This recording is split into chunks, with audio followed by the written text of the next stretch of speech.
આજે 4 માર્ચ 2025ના રોજ ગુજરાતના કચ્છ જિલ્લાના ભુજ તાલુકામાં સ્થિત ભારત પાકિસ્તાન સરહદ પર આવેલા છેલ્લા ભારતીય ગામોમાંના એક કુરાન ગામની સરકારી પ્રાથમિક શાળા ખાતે 85 બટાલિયન બોર્ડર સિક્યુરિટી ફોર્સ દ્વારા એક નાગરિક કાર્યવાહી કાર્યક્રમનું આયોજન કરવામાં આવ્યું હતું।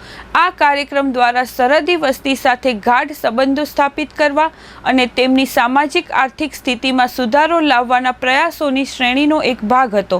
આ કાર્યક્રમનું ઉદ્ઘાટન Shri Anantsinh, deputy inspector general, sector headquarter Bhuj દ્વારા કરવામાં આવ્યું હતું। આ પ્રસંગે 85 બટાલિયન બોર્ડર સિક્યુરિટી ફોર્સના કમાન્ડન્ટ શ્રી મનીષ રંજન પણ હાજર રહ્યા હતા, જેમના સક્ષમ નેતૃત્વ હેઠળ બલોચ વિનર્સ 85 બટાલિયનના બહાદુર સૈનિકો સરહદી વિસ્તારની સુરક્ષા સુનિશ્ચિત કરી રહ્યા છે।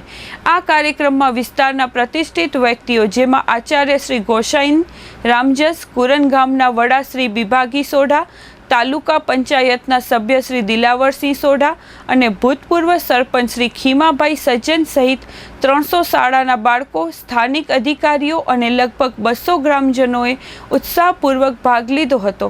આ પ્રસંગે શાળાના આચાર્ય શ્રી ગોસાઈ રામજને 1,60,000ની કિંમતનું ફર્નિચર, રમતગમતના સાધનો, સ્ટેશનરી અને પુસ્તકો અર્પણ કરવામાં આવ્યા હતા।